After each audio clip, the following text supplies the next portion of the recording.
चलो भाई शुरुआत कर लेते हैं। 1 से लेकर के 300 की जो हमारी सीरीज चल रही है, 1 to 300 की जो सीरीज हमारी है वन वर्ड सब्स्टिट्यूशन की, उसमें आपका टेस्ट चल रहा है कि आपको कितने वन वर्ड सब्स्टिट्यूशन आते हैं 300 में से। ये 300 वो सब्स्टिट्यूशंस हैं भाई जो इनमें से आपके एग्जाम में आने की पूरी पूरी संभावनाएं हैं, और एक दो नहीं, मैक्सिमम इसी में से आने वाले हैं। तो चलिए शुरू करते हैं, आपसे फिर से पूछना और जानना शुरू करते हैं कि आपको इनमें से कौन कौन से आते हैं। तो चलिए 21 जो नंबर का है उसका आपको जवाब देना है। यहां लिखा हुआ है a person who is 80 years old, 80 साल के बुढ़े को क्या बोलेंगे आप? ठीक है, तो आप जवाब देंगे और मैं यहां से स्क्रैच कार्ड हटाऊंगा और आपको मिलेगा आंसर। तो चलिए इसका सही जवाब आपने दे दिया होगा, स्क्रैच कार्ड हटाया जाए और जरा देखा जाए कि क्या आपका जवाब बिल्कुल सही है। तो इसका सही आंसर है ऑप्शन नंबर डी, ऑक्टाजेनेरियन। ठीक है भाई, ऑक्टो मतलब क्या होता है, आपने पढ़ा होगा, ऑक्टा मीन्स 8 होता है, तो ऐसे आप याद रख सकते हो। ठीक है, बात समझ में आई। सेंटेनेरियन जो होता है वो कौन सा होता है? Person who is 100। देखो 100 या 100 से ज्यादा का हो जाएगा तो ये हो जाएगा। नोना जो है, नोना मतलब होता है 9, तो 99 के आसपास का हो जाएगा। ठीक है, और सेप्टुआ क्या हो जाएगा आपका? ये 79 ईयर्स ओल्ड, 70 से लेके 79 तक, और 90 से 99 तक नोना हो गया। और सेंटेनेरियन जो आपका हो गया वो 100 और उससे ज्यादा का हो गया। अगला ये रहा आपके नजर के जस्ट सामने, the practice of having multiple wifes at the same time. एक ही टाइम पे एक से ज्यादा बीवियां। लड़के ज्यादा खुश ना हो कमेंट बॉक्स में। ठीक है भाई, एक ही टाइम पे अगर किसी की एक से ज्यादा बीवी हो तो क्या बोलेंगे उसको? नहीं, मैं खुश नहीं हूं, कहीं तुम्हें लगे मेरी है। मेरी एक भी नहीं है भाई अभी तक तो। ठीक है, तो चलिए तो देखते हैं आपका सही जवाब क्या है। ठीक है, तो इसका सही जवाब होना चाहिए क्या? पॉलीगैमी, यानी ऑप्शन नंबर बी। ठीक है, तो option number B is the right answer. और यहां से आप सीखेंगे क्या कि कैसे। तो मोनो जो होता है, मोनो मतलब होता है सिंगल। मोनो मतलब क्या होता है भाई? मोनो मतलब होता है सिंगल। ठीक है, married to one person is called monogamy. Polyandry कौन सी होती है? जस्ट ऑपोजिट समझ लो, मल्टीपल जिसके हस्बैंड्स हो। आपके ज्यादा बीबियां हो गई तो आपने पॉलीगेमी कर रखी है, और पॉलीएंड्री वो जो वो ऐसी प्रैक्टिस जिसमें एक से ज्यादा हस्बैंड हो किसी के एक ही टाइम पर। बाय मतलब तो सबको पता है दो होता है, तो बाय का क्या हो जाएगा कि मतलब द ऑफेंस ए क्राइम हो गया of marrying someone while already being married to another person. किसी से आपने शादी कर रखी है और एक ऑफेंस कर रहे हैं आप किसी एक के साथ, और शादी कर ली आपने, तो बायगेमी कहलाएगा। ठीक है, आगे बढ़ जाएं। चलो भाई, अगला क्वेश्चन ये रहा, क्वेश्चन नंबर मल्टीपल हस्बैंड्स का। तो अभी हमने देखा मल्टीपल हस्बैंड्स के लिए क्या हमारा सही जवाब है? Polyandry, option number C. तो ये तो अभी हमने देखा था, उसका जस्ट आपको क्वेश्चन मिल गया। चलिए, the practice of marrying one person at a time, एक टाइम में एक इंसान से शादी करनी, अभी आपने देखा था मोनोगैमी, मोनो मतलब सिंगल। तो आपको ये ऑप्शंस याद भी हो जाएंगे, इसलिए क्वेश्चंस ले लिए हैं हमने। A government run by a small group of powerful people, अगर पावरफुल पीपल हों तो वो ऐसे गवर्नमेंट को हम क्या बोलते हैं भाई? ऑलिगेकी, ऑप्शन नंबर फर्स्ट ऑलिगेकी हो जाएगा। ठीक है, ऑटोमेक्रेसी, ऑटोक्रेसी में क्या होता है भाई? सबको पता है, system of government by one person with absolute power, एक ही आदमी के पास सारा पावर है, तो क्या कहलाएगा? ऑटोक्रेसी। मोनार्की में राजतंत्र होता है, आपको पता है। ठीक है, और डेमोक्रेसी तो आपको पता है जो है, लेकिन पता नहीं कहाँ है। चलिए अगला क्वेश्चन ये रहा, a government run by officials. तो आपको भी पता है इसका सही जवाब क्या हो जाएगा? Option number B, bureaucracy. Bureaucrats होते हैं सरकार के, इसलिए इसका ऑप्शन क्या हो जाएगा? Option number B. बाकी आप पढ़ लीजिएगा। ठीक है, चलिए अगला क्वेश्चन करते हैं। A government run by a king और अ क्वीन, अगर किंग या क्वीन होती है तो अभी मैंने बताया था कौन सा सिस्टम होता है? मोनार्किक सिस्टम होता है, जिसमें राजा या रानी क्या होते हैं? मेन होते हैं, मोनार्की, ऑप्शन नंबर बी। अगला चलो क्वेश्चन नंबर 28। तो 50 क्वेश्चन, सॉरी 20 20 40 क्वेश्चन, यानी 20 क्वेश्चन आपको इस सेट में करने हैं, और 7 क्वेश्चन आपने कर लिए हैं। A statement that is obviously true but says nothing new और इंटरेस्टिंग, क्या बोलेंगे उसको? एक ऐसा स्टेटमेंट जो कि ऑब्वियसली ट्रू तो है, लेकिन कुछ नया नहीं पता चल रहा उसको लेकर के, तो उसका सही जवाब क्या होगा? ट्रूइज्म। क्या कहलाएगा वो? ट्रूइज्म। ठीक है, बाकी के ऑप्शंस आप पढ़ सकते हैं। वर्बोज कौन होता है? Using more words than needed, बड़बोला, बहुत ज्यादा बोलता हो। ठीक है, टोटोलॉजी क्या होता है? The saying of the same thing twice in different words.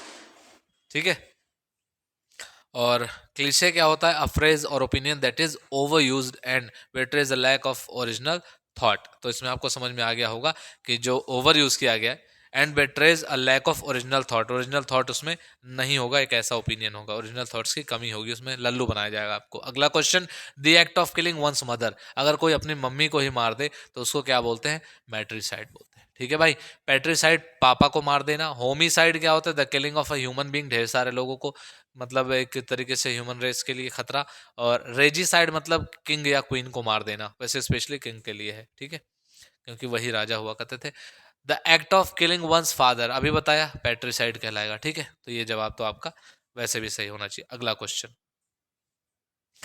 The act of killing a king, अभी बताया था किंग को मारना है तो क्या करना पड़ेगा? रेजिसाइड हो जाएगा। ठीक है, बाकी सारे ऑप्शंस आपने देख रखे होंगे। अगला question, the act of killing a human being, जल्दी जल्दी आंसर देना है। The act of killing a human being, एक इंसान को मारना है तो क्या कहलाएगा? होमिसाइड। लेकिन जेनोसाइड क्या होता है भाई? नरसंहार, बहुत ज्यादा मात्रा में लोगों को मारते हैं। ठीक है, जेनोसाइड में मतलब deliberate killing of a large group of people. और इनफेंटिसाइड तो आपको पता है, शिशु की हत्या, the killing, the crime of killing a child with in a year of its birth. ठीक है, चलो अगला, the act of killing one self, खुद को ही मार दो तो क्या कहलाएगा भाई? सुसाइड। क्या बोलते हैं? सुसाइड, खुद को मारना, खुद को मारना सुसाइड। चलो अगला क्वेश्चन बताइए, the practice of marrying outside one's own community, tribe और ग्रुप, अगर अपने से अलग ट्राइब से, अपने से अलग कम्युनिटी से, अपने से अलग ग्रुप से अगर आप शादी करते हैं तो वो शादी क्या कहलाती है? Endogamy, bigamy, exogamy, polygamy. देखो पॉलीगैमी तो सबको पता है कि इसमें ज्यादा शादियां आप कर लोगे। बायगैमी में तो एक है, एक दूसरे ले आए आप। ठीक है, एंडो से पता चल रहा है आपको, एंडो मतलब अंदर और एक्सो मतलब बाहर, तो इसका सही ऑप्शन क्या हो जाएगा? एक्सोगैमी। एंडोगैमी में क्या हो जाएगा? वंस ओन कम्युनिटी, अपने खुद की कम्युनिटी में, मतलब अगर आप लेके आए लेकिन अपनी ही आसपास की जाति की है तो उसको क्या बोलेंगे? एंडो। और अगर पड़ोस वाली को भगा लाए तो एक्सो। चलो अगला क्वेश्चन है, the practice of marrying with in one's own community, अभी बताया, एंडो हो जाएगा। ठीक है भाई, चलिए अगला क्वेश्चन करिए। अगला क्वेश्चन क्या, person who is appointed by two parties to solve a dispute, तुम भिड़ गए, वो भिड़ गई, दोनों भिड़ गए, चिड़ और चिड़ा भिड़ के चिड़चिड़ा हो गए, बताओ कौन प्रॉब्लम सुलझाएगा? तो जज होगा वो, आर्बिटर होगा, मीडिएटर होगा, या अटॉर्नी होगा। बाकी आपको तो दो तो मतलब संविधान से निकाले गए शब्द दिख रहे होंगे। तो देखो जज तो वो होगा भाई, पब्लिक ऑफिशियल होता है, उसमें तो मतलब आप अपनी समस्या केस वगैरह लेके जाते हैं, उसके लिए अपॉइंट होता है, वो उसको सॉल्व करेगा। तो ऐसा नहीं है कि a person is appointed by two parties to solve dispute specially. Mediator क्या होता है भाई? एक ऐसा पर्सन होता है who attempts to make people involved in a conflict come to an agreement, वो फाइनली अग्रीमेंट पे आता है एक। ठीक है, अटॉर्नी क्या होता है? Person appointed to act for another in business और लीगल मैटर्स के लिए होता है। तो बचा कौन? आर्बिटर। तो इसका सही जवाब क्या हो जाएगा?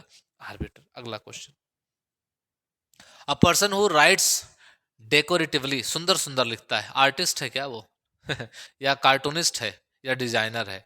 ठीक है, तो कैलीग्राफर कहते हैं उसको, आपने सुना होगा, जो सुंदर सुंदर लिखते हैं, कैलीग्राफी का कोर्स होता है। चलिए, अ person who complies dictionary, dictionary बनाता है उसको क्या बोलते हैं? एडिटर बोलते हैं ना, ऑथर बोलते हैं, लेक्सिकोग्राफर बोलते हैं, कंपाइलर बोलते हैं। तो इसका सही जवाब क्या हो जाएगा?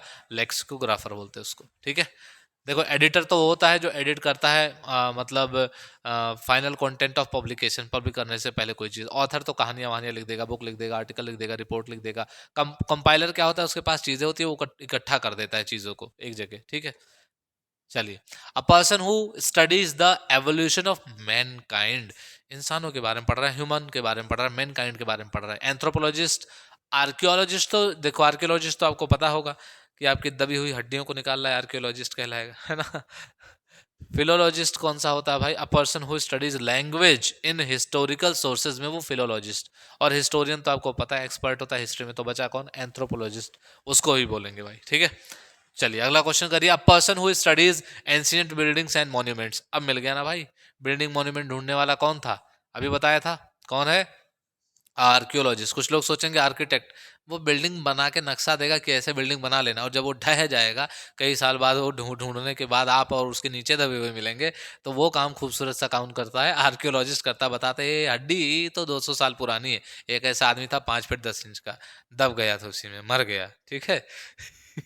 अगला, a person who studies the physical structure of earth, earth के बारे में पढ़ने वाला कौन? जियोग्राफर, जियोलॉजिस्ट, ओशियनोग्राफर, या फिर मेटेरोलॉजिस्ट?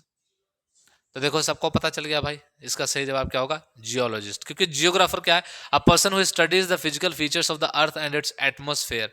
भाई जो उसके फिजिकल फीचर्स के बारे में पढ़े अर्थ के और उसके एटमॉस्फेयर के बारे में, वो जियोग्राफर है। ठीक है। और ओशियन, तो ओशियन से तो पता ही चल रहा है, समुद्र वमुद्र से रिलेटेड हो गया।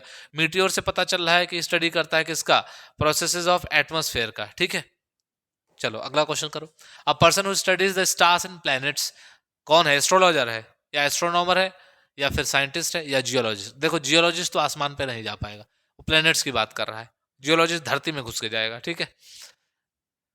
एस्ट्रोलॉजर कौन होता है? जो देख के बताता है ए भाई तेरी बंदी नहीं बनेगी तू भाई तू ऐसे ही मरेगा, तेरी शादी नहीं हो रही, आने वाली है आपके जीवन में। ठीक है। तो एस्ट्रोलॉजर वो होता है जो आपका हाथ देख करके ज्योतिष विद्या पढ़ता है। मजाक नहीं बनाना चाहिए उसका। बहुत सारे एस्ट्रोटॉक जैसे ऐप हैं जो आपको लूट रहे हैं मस्त एकदम, आप फंसे रहिए वहीं पे। ठीक है। मेहनत मत करिए, काम मत करिए, हाथ दिखा करके भविष्य अपना जान लीजिए और वहीं किनारे बैठ के किसी चौराहे पर किस्मत ढूंढ लीजिए अपनी, बड़े आए। ठीक है। एस्ट्रोलॉजर। एस्ट्रोनॉमर कहलाएंगे वो। कौन कहलाएंगे? एस्ट्रोनॉमर। ठीक है। एस्ट्रोनॉमी पूरी एक स्टडी ही है। अ पर्सन हु क्या करता है? Pretends to have moral principles that he does not actually possess. मतलब समझ रहे हो? दिखाता है कि खाली उसमें मोरल प्रिंसिपल्स हैं। ऐसे लोग हमारे आसपास बहुत हैं। ठीक है। मिल जाएंगे आपके आसपास भी। ठीक है। आप जहां बैठे होंगे, लाइब्रेरी में पढ़ रहे होंगे, अगल बगल देख लीजिए, आपको ऐसे लोग मिल सकते हैं जिनको आपको लगे कि मोरल प्रिंसिपल सुन, ओ चेहरे से तो बड़ा मासूम इंसान है, मोरल प्रिंसिपल्स भी बहुत इसके आगे हैं। होता नहीं है उनके पास। ठीक है। वो खाली दिखाते हैं। तो ऐसे कौन से हैं? क्रिटिक है ना। क्रिटिक तो बहुत सही इंसान होता है, वो चीजों को देखता है, एक्सप्रेस करता है कि ये चीज ठीक है या नहीं है, वो क्रिटिक्स होते हैं। ठीक है। साइनिक कौन होता है? वो believe that people are motivated purely by self interest. तो साइनिक कौन से होते हैं? वो लोग, मतलब वो इंसान जो सेल्फ इंटरेस्ट में ही सबसे ज्यादा मोटिवेटेड होता है। सेप्टिक कौन है? पर्सन इनक्लाइंड टू क्वेश्चन और डाउट एक्सेप्टेड ओपिनियंस। तो बचा ही कौन? हिपोक्राइट बोलते हैं उसको। क्या बोलते हैं? हिपोक्राइट बोलते हैं उसको। चलो अगली बात कर लेते हैं। अ person who is bad at spelling, जिसकी स्पेलिंग ठीक नहीं हो, उसको क्या बोलेंगे? उसके लिए एक शब्द आ चुका है यहाँ पे। देखो इलिटरेट तो अनपढ़ होता है, उसको तो कुछ भी नहीं आता। अनेबल टू रीड और राइट, वो तो पढ़ भी नहीं पाएगा, लिखना तो दूर की बात है। देखो कैकोग्राफर कौन होता है? कैकोग्राफर जो होता है, क्या वही है? हो सकता है क्या? हाँ बिल्कुल सही जवाब है। Option number B is the right answer. Calligrapher तो वो होता है जो सुंदर सुंदर लिखता है। और डिसलेक्सिक वो होता है जिसको डिसऑर्डर होता है, जिसको पढ़ने में दिक्कत होती है ना। तो बी फॉर बबलू भाई, कैकोग्राफर।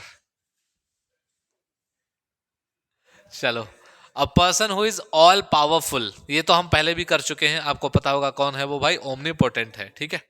एक बार आप दोबारा से पढ़ लीजिएगा, क्वेश्चन रिपीट हो गया। A person who is a centre of attraction, so क्या बोलते हैं? लीडर। भाइयों बहनों, आज मैं आपके बीच यह पीडीएफ लेके आया हूँ। OWS का सही जवाब दीजिए। बताओ भाई, क्या लीडर होगा? क्या साइनोसियर होगा? क्या magnet? Magnet centre of attraction है, जहां खड़े हो सारे लोग चिपक जाते हैं उससे। मैग्नेट है वो, मैग्नेट। हीरो? अरे भाई उसको साइनोसियर ही बोलते हैं। ठीक है। चलिए अगला। A person who is filled with excessive enthusiasm for cause, ये ठीक है, एकदम एंथुजियास्टिक है, फिल्ड विद एक्सेसिव एंथुजियाज्म। तो फैनेटिक तो कट्टर होता है वो किसी चीज को लेकर के। ठीक है। सिंगल माइंडेड जील होता है उसके अंदर, मतलब वो दूसरी आइडियाज नहीं एक्सेप्ट कर पाएगा। पेट्रियट तो होता है देशभक्त। ठीक है। A person who vigorously supports their country, हो वो मतलब अलग ही लेवल के होते हैं। और एक्टिविस्ट कौन होता है? Person who campaigns for social change. तो बचा ही कौन भाई? जील से आपको नहीं लग रहा था कि यहाँ पे क्या था? A person who filled with excessive enthusiasm. Zeal उत्साह, एंथुजियाज्म उत्साह, तो जील आउट हो गया। अगला क्वेश्चन करिए। ठीक है। अगला क्वेश्चन है, a person who is greatly respected and admired. तो आज हम 30 क्वेश्चन कर रहे हैं 20 के जगह। ठीक है। A person who is greatly respected and admired, उसको क्या बोलेंगे? क्या वो पॉपुलर है? क्या वो एमिनेंट है? क्या वो वेनरेबल है? या फिर वो सेलिब्रिटी है? तो बिल्कुल इसका जो सही जवाब होगा वो वेनरेबल होगा। ऑप्शन नंबर सी होना चाहिए। क्यों? क्योंकि पॉपुलर तो फेमस हो गया। एमिनेंट कौन होता है? फेमस होता है, respected with in a particular sphere, एक पर्टिकुलर एरिया में, एक पर्टिकुलर जगह पे वो रेस्पेक्टेड होता है, उसको क्या बोलते हैं? एमिनेंट। और सेलिब्रिटी तो आपको पता ही है, फेमस पर्सन खाली, रेस्पेक्टेड रिस्पेक्टेड नहीं होता। सेलिब्रिटी का मतलब फेमस होते हैं, बाकी मुंह पे भी आदमी गरिया ही देता है उनको। ठीक है भाई। चलिए 2 क्वेश्चन और बचे हैं, सेकंड लास्ट है। A person who is not a citizen of any country, एक जो आपके किसी की जहां पे भी है वहां का अगर वो नहीं है, अगर उस कंट्री का, ठीक है, सिटीजन नहीं है तो कौन है? रिफ्यूजी है, ठीक है, या एक्सपेट्रियाट है, या इमिग्रेंट है, उसको हम बोलते हैं स्टेटलेस। क्या बोलते हैं? स्टेटलेस, कहीं का भी नहीं है, ना घर का ना घाट का। बाकी आप समझदार हैं। लास्ट क्वेश्चन ये रहा आपके स्क्रीन के सामने, खटैक। A person who is very receptive to new ideas, बोलो भाई क्या क्रेडुलस बोलेंगे? देखो क्रेडुलस तो वो होता है ना जो लोगों पर, मतलब जो उस पर भरोसा किया जा सके, मतलब क्रेडिबल है वो। गलीबल तो वो है जिसको लल्लू बनाया जा सके, और सिनिकल तो वो होता है believing that people are motivated by self interest, उसको लगता है कि लोगों को खाली खुद से ही, मतलब खुद के सेल्फ इंटरेस्ट। तो बचा ये कौन? वो बचा आपका सजेस्टिबल। ठीक है, तो ये रहे आपके 30 क्वेश्चन जिसको आपने किया है। अब आप मुझे ये बताएंगे कि आउट ऑफ 30 आपने कितना स्कोर किया। आपने जो स्कोर किया आप एक कमेंट बॉक्स में जरूर लिखिए, और इससे पता चलेगा कि आप कितनी तैयारी में हैं। ठीक है भाई, थैंक यू सो मच। मिलता हूं आपसे मैं अगली वीडियो में, तब तक के लिए जुड़े रहिए एसएससी जीएलडी नाइट्स के साथ।